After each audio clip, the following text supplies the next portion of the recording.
I'm Laura Herman, and I'm the curator of the 12th satellite program, which is entitled The New Sanctuary. I don't really have a background in architecture. Actually, I did literature studies and curatorial studies, but somehow I started working on architectural projects along the way.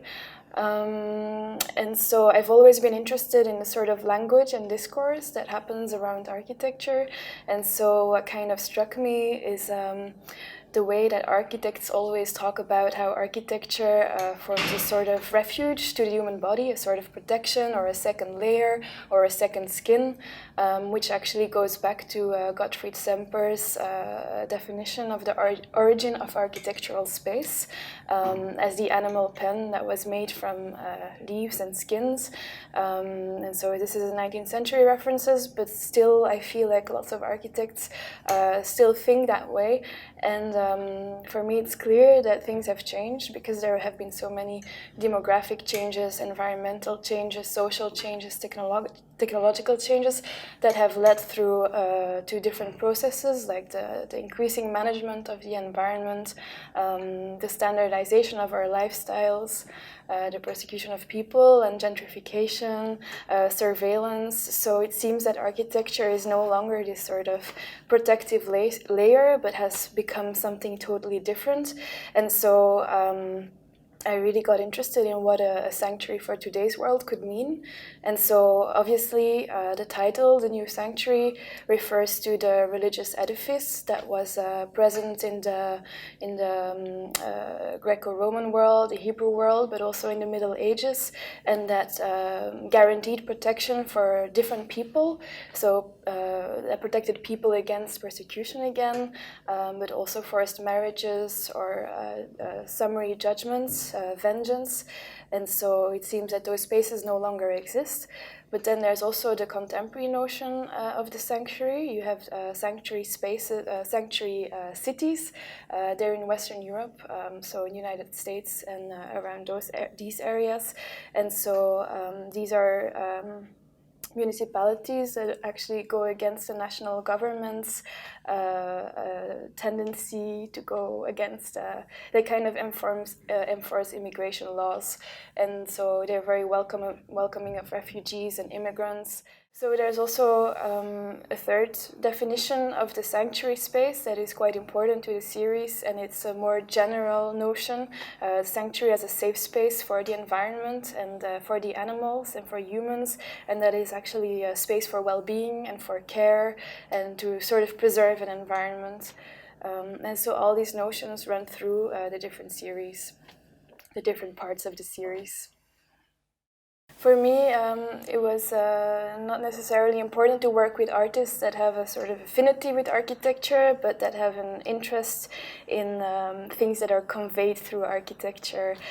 So I chose to work with three artists whose work I was really interested in and who I also liked as persons. For me, it's really important to work with people that I can have a really good dialogue with. And so they're actually within the new sanctuary, there are three different themes. So the first, with Julie Benat, who made a film called Anna and the Jester in the Window of Opportunity. It was more the notion of transparency versus opacity, because in architecture you have this very important trope around transparency. When you had like the development of the skyscrapers, it was very much linked to this notion of the X-ray and seeing through the body and understanding and knowing the body, whereas actually bodies are not knowable entities, they're opaque. And so the whole film was really dealing with this kind of tension that is still quite strong in architecture, and transparency, of course, in society is still quite dogmatic and an important notion that we think is a good thing, but actually maybe it's more problematic than we think. And so for the second exhibition with Ben Thor Brown, the Arcadia Center, we decided decided to work on another trope in architecture, which is more linked to notions of survival and empathy. There have been many architects dealing with empathy, but it seems that it's like a sort of forgotten notion.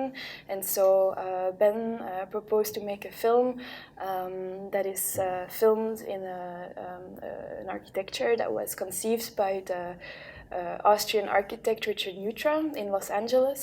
It's called the VDL Research House, and it's a beautiful glass house from the 60s that was rebuilt because the first one was in the 30s.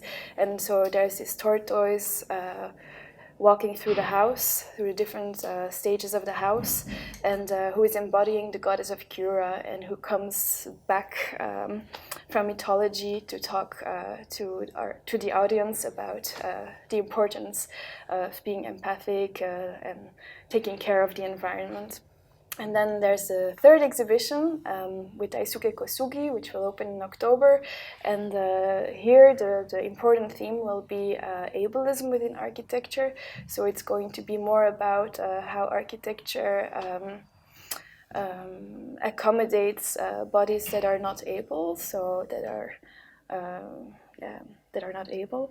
And so it's going to be a more autobiographical experimental film about Kosugi's father, who has a brain disease and whose body is slowly declining. And the film will actually show the whole process of this decline through an architectural journey in the apartment. So for the satellite program, the idea is that we commission 3 films. So this is sort of the brief. But since the whole program was very linked to an architectural proposal, I really asked the artists to come up with a proposal that would be more spatial. So of course the film was the most important element, but I really wish that they could also make a sort of environment that really deals with the body and the senses, and that kind of requires a different way of viewing.